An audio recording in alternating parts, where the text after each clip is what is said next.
Urdu ocean के मुअज़्ज़ज़ नाज़रीन अस्सलामु अलैकुम। कुछ अरसे पहले मेरी हरीम से दोस्ती हुई थी।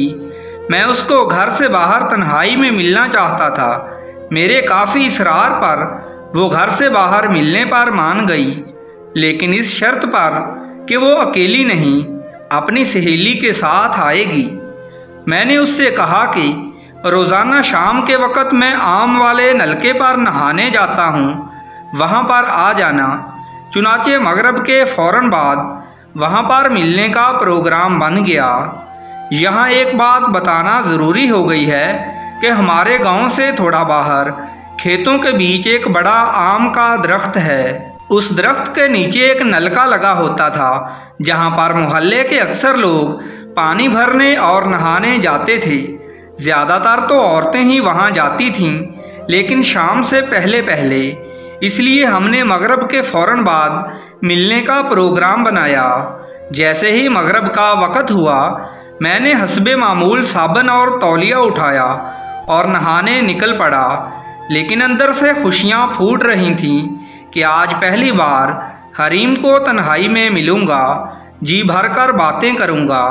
गाँव में तो ऐसे ही छुप छुपा कर मिला जाता था। जैसे ही मैं आम के दरख्त के नीचे पहुँचा, वहाँ पर अजीब मंजर देखा।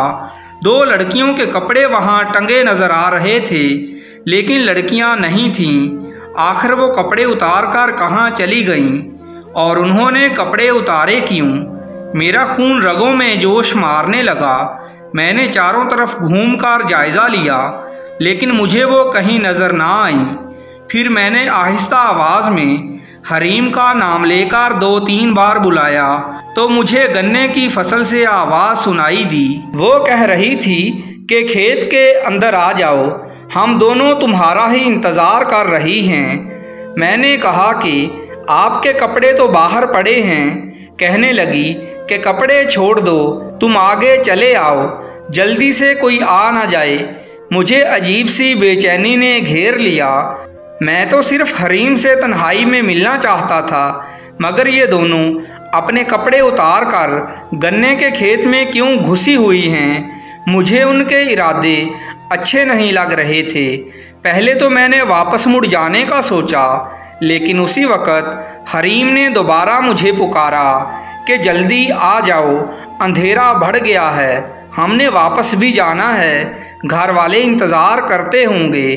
खैर, मैं शशोपंज में मुब्तला आगे बढ़ने लगा और आवाज़ की सिमत में उन दोनों के पीछे गन्ने के खेत में दाखिल हो गया।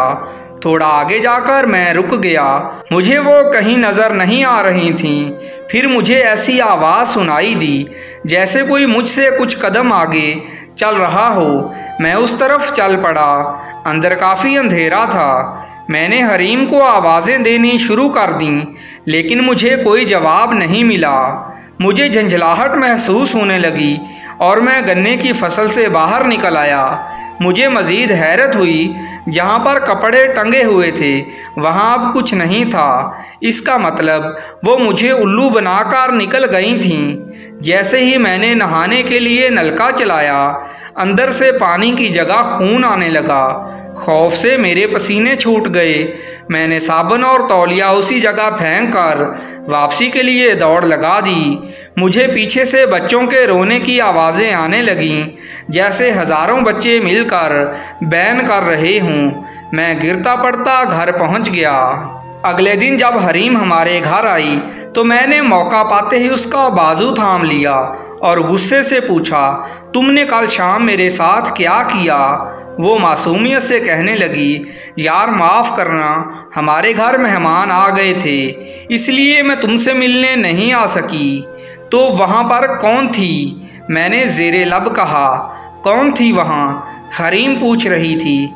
मैंने कहा, कोई नहीं। उस दिन के बाद मैं मगरब के वक़्त वहाँ नहाने नहीं गया। नाज़रीन कराम, इस तरह की दिलचस्प और अच्छी वीडियोज़ के लिए हमारे चैनल को सब्सक्राइब करना मत भूलिएगा। शुक्रिया।